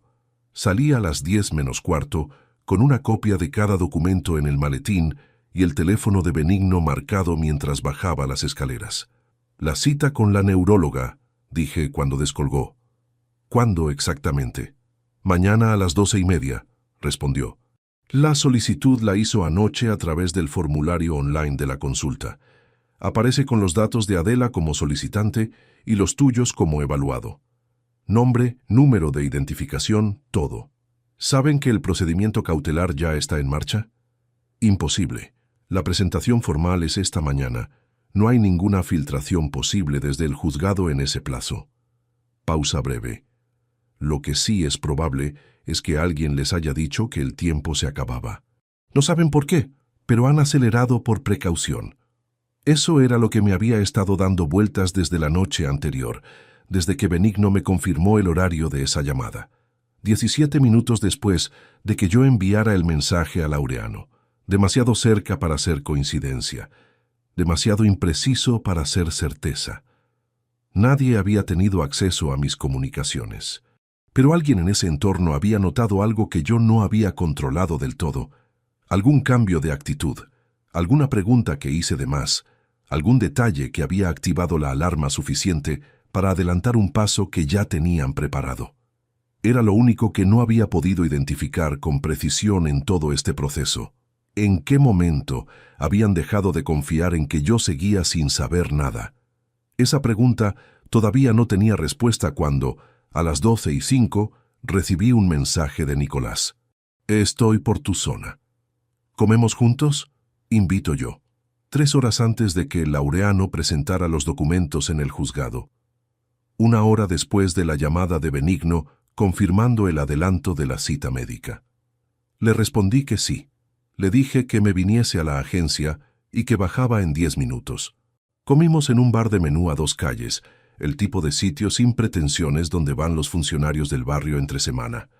Formica en las mesas, televisión encendida en la esquina sin volumen, un menú que cambia cada día y que nadie elige con demasiada deliberación. Nicolás llegó con esa facilidad suya para aparecer en cualquier sitio, como si llevara ahí toda la vida. Pidió el menú sin mirar la pizarra y empezó a hablar de un asunto del bufete mientras esperábamos. Lo escuché. Respondí cuando tocaba. Todo completamente normal. Fue en el segundo plato cuando giró. «Oye», dijo, con esa naturalidad que ya reconocía como el modo en que él iniciaba las cosas que más le importaban disimular, «¿sigues teniendo el local de Benimaclet a tu nombre? El que compraste en los 90, el local. 220 metros cuadrados en una calle comercial de Benimaclet, adquirido en 1996, arrendado desde el año 2002 a un negocio de óptica que había renovado el contrato 3 veces sin incidencias. Un activo que no formaba parte de la cuenta conjunta, porque lo compré antes del matrimonio y nunca lo transferí. Una propiedad que Adela conocía, pero sobre la que legalmente no tenía ningún derecho en el proceso de divorcio. A no ser que alguien pudiera argumentar que la gestión de ese bien había formado parte del patrimonio familiar durante el matrimonio. A no ser que hubiera documentación que vinculara sus rendimientos a gastos domésticos comunes. A no ser que un abogado especializado construyera ese argumento con suficiente solidez para incluirlo en un procedimiento de incapacitación que transfiriera su gestión a un tutor legal. Nicolás me había preguntado por ese local. Sostuve la mirada. No moví nada. «Sí», dije. «Sigue a mi nombre. ¿Por qué?» «Por nada concreto». Tomó un sorbo de agua. «Un compañero del bufete está buscando locales en esa zona para un cliente inversor. Me preguntó si conocía alguno disponible, y me acordé de que tú tenías ese. ¿Está arrendado todavía?» «Hasta el año que viene. El arrendatario renovó en primavera». «Ah, entonces no hay nada que hacer por ahora», asintió despacio. «Aunque si algún día piensas en venderlo, avísame. En esa zona están pagando bien». Cortó un trozo de carne. Siguió comiendo. Yo hice lo mismo, pero en ese instante, con el tenedor en la mano y la televisión muda en la esquina y el ruido de los cubiertos de otras mesas llenando el espacio, calculé en frío lo que acababa de ocurrir. Nicolás había venido a verificar 2 cosas: si yo recordaba con precisión los detalles de ese activo y si mencionaba espontáneamente algo sobre lo que estaba ocurriendo en el juzgado esa misma tarde. No por curiosidad genuina sobre ningún cliente inversor, por información de estado, para saber si el terreno seguía siendo el que él creía que era. Había respondido bien, había dado los datos exactos, con naturalidad, sin señales de tensión. Eso era lo que necesitaba que él se llevara de esa mesa. La única manera de que no levantara ninguna alarma era que saliera convencido de que todo seguía igual. La comida terminó sin más preguntas comprometidas. Nicolás pagó la cuenta, como había dicho, y en la calle me dio el mismo abrazo de siempre. Le dije que nos veíamos pronto. Esperé a que doblara la esquina antes de sacar el teléfono. Llamé a Laureano. «Añade el local de Benimaclet a la documentación», le dije. «Necesito que quede explícitamente registrado como bien individual excluido del proceso, que no haya ninguna ventana abierta». «Entendido. ¿Algo más?» «La denuncia penal. Inclúyela». Guardé el teléfono y volví caminando a la agencia. Lo que quedaba de esa tarde en la oficina lo pasé frente al expediente que tenía abierto desde hacía días, revisando cifras que conocía de memoria, pero que necesitaban aparecer revisadas para que el resto de la jornada tuviera el aspecto de cualquier otra. Mis compañeros entraban y salían. Alguien preguntó si quería café. Le dije que no, gracias. El teléfono sonó 2 veces con asuntos de trabajo que respondí con la misma atención de siempre. A las 5:43, Laureano me envió un mensaje de 2 líneas. Los documentos habían entrado en el juzgado de guardia a las 4:18. La medida cautelar sobre la cuenta conjunta estaba en tramitación. El banco recibiría la notificación antes de las 10 de la mañana siguiente. Lo leí. Guardé el teléfono en el bolsillo del pantalón. Volví al expediente. A las 7 menos cuarto, recogí el maletín y salí. En el ascensor, solo, apoyé la espalda en la pared metálica y dejé ir los hombros por primera vez en muchos días. No porque la tensión hubiera pasado, sino porque a partir de ese momento ya no dependía de mí mantenerla a raya. El proceso estaba en marcha. Los documentos estaban presentados. El reloj ya no corría a favor de nadie más que de mí. Esa noche, Adela llegó a casa antes que yo. Tenía la mesa puesta cuando entré, algo que no hacía con frecuencia entre semana, y había abierto una botella de vino que dejó en el centro con 2 copas.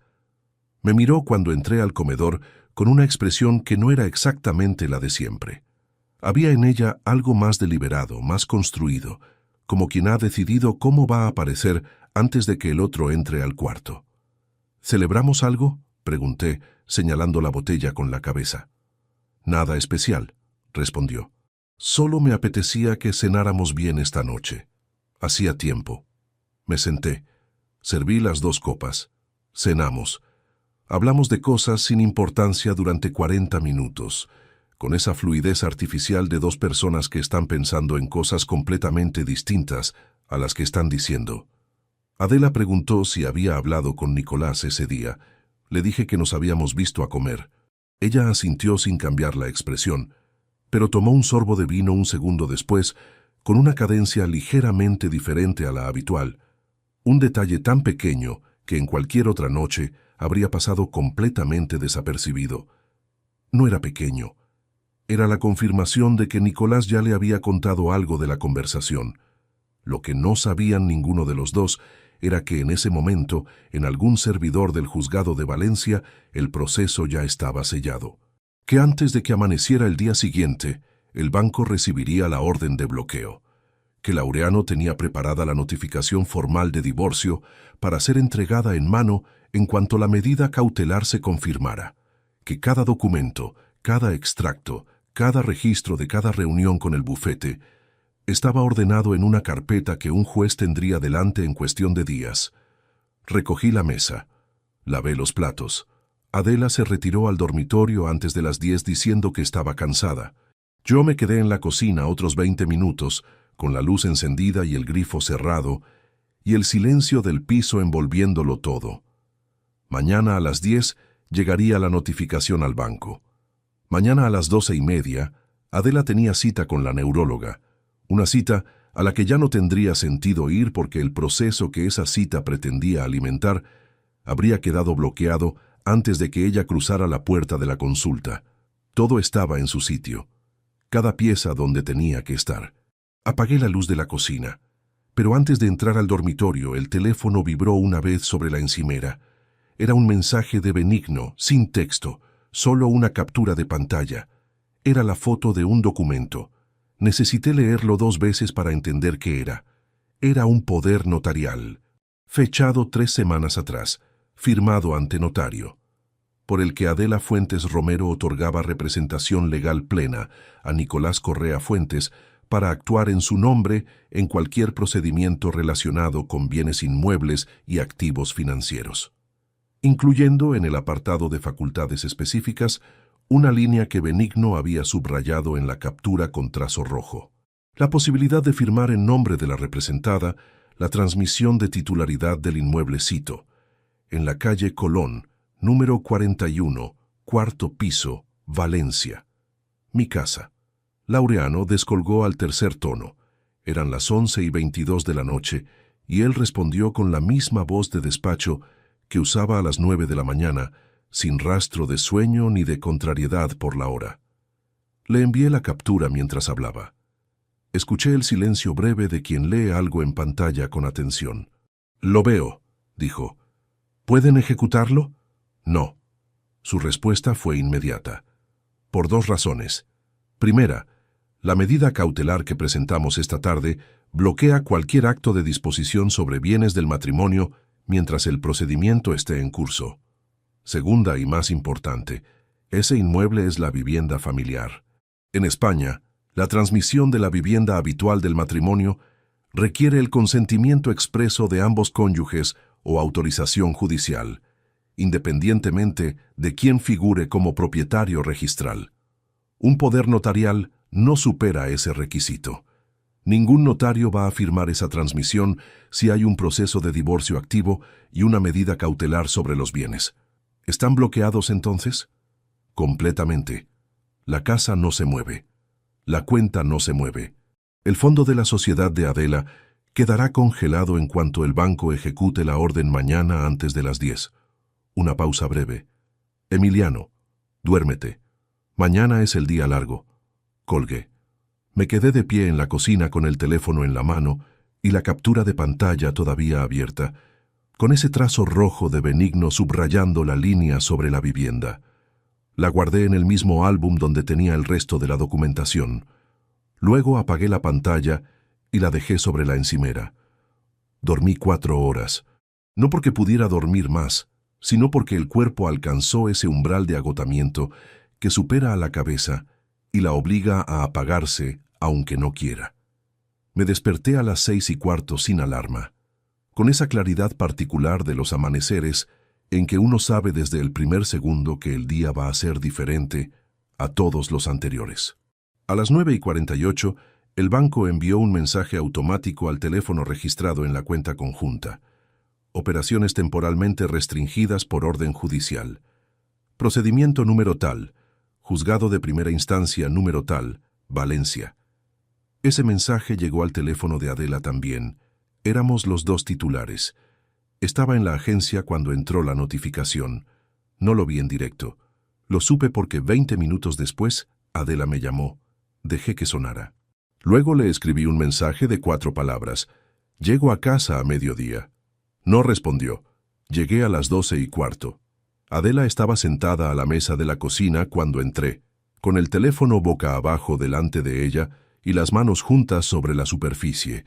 No había ninguna taza, ningún vaso, ningún objeto que no fuera el teléfono, y sus manos y el silencio del piso a esas horas en que la calle de abajo tenía el ruido amortiguado por el calor del mediodía. Me senté frente a ella. Abrí el maletín. Saqué la carpeta que Laureano había organizado y la puse sobre la mesa entre los dos sin abrirla todavía. Adela la miró. Luego me miró a mí. Mantuvo la mirada con esa compostura que siempre había sido su rasgo más consistente, esa capacidad para no moverse antes de que hubiera algo concreto ante lo que reaccionar. Abrí la carpeta. La primera hoja era el historial completo de transferencias de la cuenta conjunta hacia la Sociedad Gestión Integral Romero S.L. 14 meses. 43.200 euros. Cada movimiento con fecha, importe y número de cuenta de destino. La segunda hoja era el certificado de constitución de esa sociedad, con su nombre como administradora única, fechado 2 meses antes de la primera transferencia. La tercera hoja era la carta que había llevado al consultorio del doctor Evaristo, el original que el médico me había entregado. La cuarta era el correo electrónico con la firma de Nicolás. Las puse una detrás de otra despacio sin decir nada. Adela las miró todas. No tocó ninguna. Su expresión no cambió de una manera que yo pudiera describir con precisión. No fue sorpresa, no fue miedo, no fue rabia. Era algo más parecido al reconocimiento de quien ve llegar algo que en el fondo siempre supo que iba a llegar, aunque hubiera apostado a que no llegaría así. El procedimiento de divorcio está presentado desde ayer, dije. La demanda incluye reclamación por daño patrimonial. El fondo de la sociedad está bloqueado preventivamente. Adela bajó la vista hacia la mesa, no hacia los papeles, hacia la madera entre los dos, ese espacio sin nada donde había estado mirando durante todos los años en que yo no supe leer lo que significaba ese silencio. ¿Cuánto tiempo llevas sabiendo?, preguntó. Su voz era la de siempre, sin fisuras, el suficiente para tenerlo todo documentado. No dijo nada más durante casi 1 minuto. Luego recogió los papeles del centro de la mesa, los alineó con cuidado y los volvió a dejar donde estaban. Era un gesto completamente inútil en ese contexto. Lo hizo de todas formas, como por inercia, como cuando las manos necesitan hacer algo mientras la cabeza no encuentra qué decir. «¿Qué quieres que haga?», preguntó. «Nada que no haga ya tu abogado». Laureano se pondrá en contacto con el bufete esta tarde. A partir de ahí, el proceso sigue su curso. Me levanté. Recogí la carpeta. La guardé en el maletín con el mismo orden con que la había sacado. Antes de salir de la cocina, me giré una vez. Adela seguía sentada en la misma posición, con las manos sobre la mesa y la vista fija en el mismo punto de madera vacía. Había algo en esa imagen que no era lo que yo había imaginado durante semanas cuando pensaba en este momento. Era más pequeña que en mis cálculos, más quieta, como si toda la estructura que había construido con tanta meticulosidad se hubiera desinflado en el instante en que alguien la nombró en voz alta. Salí sin decir nada más. Lo de Nicolás fue esa misma tarde. No lo llamé. No le pedí que viniera. Fui yo a su apartamento, el de la calle donde el ayuntamiento llevaba 2 años prometiendo una reforma, con el sobre en la mano y sin maletín. Llamé al telefonillo a las 6 menos cuarto. —¿Papá? Su voz tenía un fondo de cautela que intentaba disimular de normalidad. —Sube a abrir —dije. El ascensor tardó. Cuando Nicolás abrió la puerta, estaba en vaqueros y camisa, con ese aspecto de quien está en casa sin expectativas de visita. Me miró. Miró el sobre. Volvió a mirarme. No entré. Le extendí el sobre desde el umbral. Lo cogió.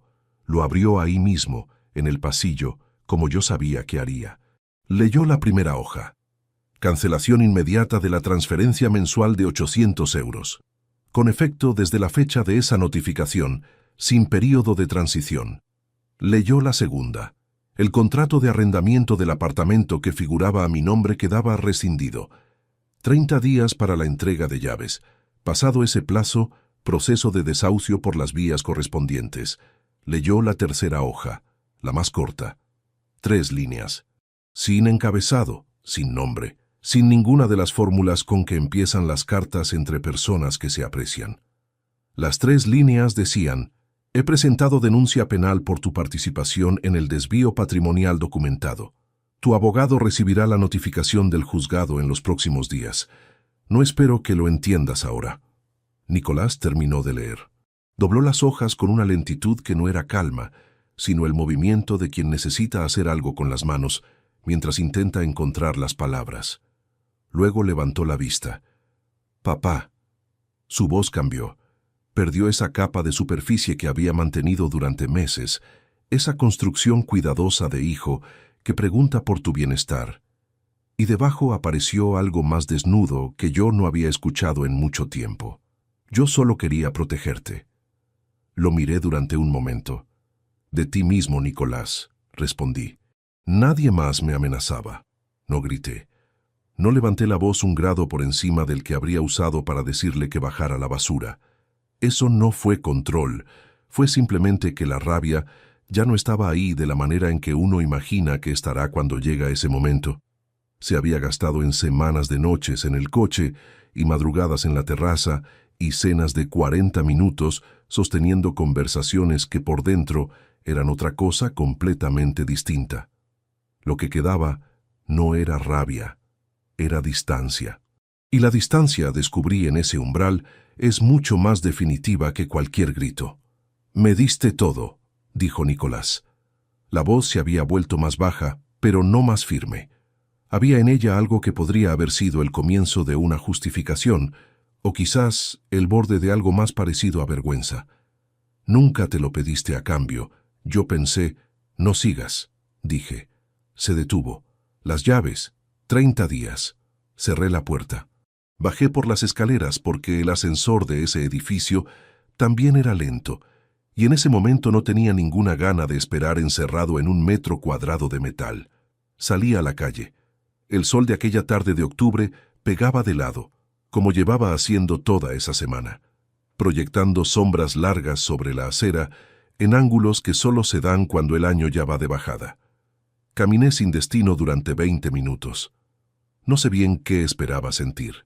La victoria tiene esa cualidad tramposa de parecer más clara antes de que llegue que después. Había documentado cada movimiento, presentado cada prueba, ejecutado cada paso en el orden correcto, bloqueado cada salida antes de que pudieran usarla. El patrimonio estaba protegido, el proceso seguiría su curso, y Laureano era suficientemente bueno para que el resultado no dejara margen de duda. En términos estrictamente objetivos, había ganado. Pero la contabilidad de estas cosas no se cierra solo con números. Había un hijo al que había pagado 6 años de carrera y 4 más de estabilidad económica, que usó exactamente ese conocimiento y esa estabilidad para construir una arquitectura legal contra mí. Había una mujer con quien había compartido 23 años de una vida que era real, aunque también fuera, al mismo tiempo, el escenario de algo que yo no vi venir. Había años de lentejas y cafeteras y silencio en terrazas que ahora tenían otro peso, no diferente, sino adicional, como cuando uno descubre que una palabra tiene 2 acepciones y de repente ya no puede leerla de una sola manera. Eso no lo devuelve nadie. Ninguna sentencia lo devuelve. A las 8 de la tarde me encontré, sin haberlo planificado conscientemente, en la calle Colón. Me detuve frente al edificio de parque lento y olor a desinfectante. Las luces del consultorio de Evaristo estaban apagadas. Era tarde para una consulta, pero me quedé unos minutos en la acera mirando la fachada sin ningún propósito práctico, solo porque había algo en ese lugar que era distinto de todo lo demás en este asunto. Evaristo Blanco Morales había recibido una carta de un bufete de abogados pidiéndole que firmara un documento falso. Tenía opciones. Podía haber devuelto la carta sin más. Podía haberle dicho a Adela que no era posible y dejarlo ahí en el territorio privado de una consulta que no le concernía a nadie más. Nadie le habría exigido más que eso. La ley no le pedía más que eso. Pero cerró la puerta de su despacho con llave y puso 2 hojas sobre la mesa.